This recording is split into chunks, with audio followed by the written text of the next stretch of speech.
안녕하십니까. 대한민국 통일부 장관 김용호입니다. 올해는 UN COI 북한 인권 보고서가 나온 지 10주년이 되는 해입니다. 북한 인권의 역사는 COI 보고서 이전과 이후로 나뉜다고 평가할 만큼 북한 인권 보고서의 발간은 북한 주민의 인권을 향상시키기 위한 여정에서 커다란 발자취를 남겼습니다. 첫째, COI 보고서는 북한 당국의 북한 주민에 대한 인권 침해가 많은 경우 반인도적 범죄라는 점을 공식 문서로 남겼다는 중요한 의의가 있습니다. 둘째, 북한에서 반인도적 범죄를 저지른 인권 침해 가해자들의 책임을 엄중히 물어야 한다는 점을 적시했습니다.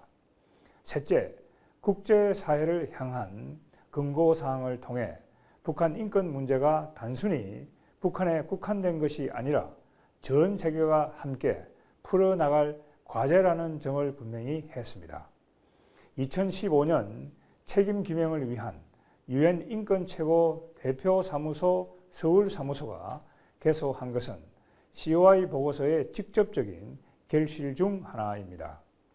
COI 보고서 발간으로 대내외에 형성된 공감대는 북한 인권 정진을 위한 노력을 진전시키는 또 다른 결실을 낳았습니다. 한국 국회는 2016년 여야 합의로 북한 인권법을 제정하였고 북한 인권 실태를 기록하고 관리하기 위한 북한 인권기록센터와 북한 인권기록보존소가 설치되었습니다.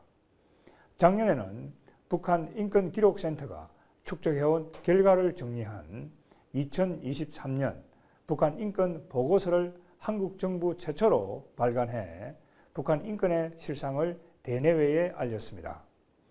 인권 침해의 피해자인 탈북민들의 생생한 증언이 북한 인권 개선의 밑거름이 되는 것입니다.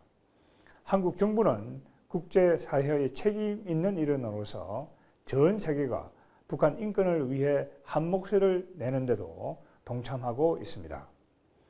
작년에는 5년 만에 UN 북한 인권 결의안 제안국으로 복귀했으며 8월 한미일 정상은 캠프 데이비드 원칙을 채택하고 납북자, 억류자, 국군 포로 문제의 즉각적 해결을 포함한 북한 인권 문제 해결에 힘을 모으기로 했습니다.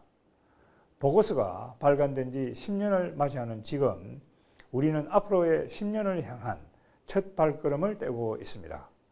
지난 10년간 북한 인권이 개선되지 않았음에 좌절하기보다는 북한 주민의 더 나은 내일을 만들어 나가는 데 집중할 것입니다.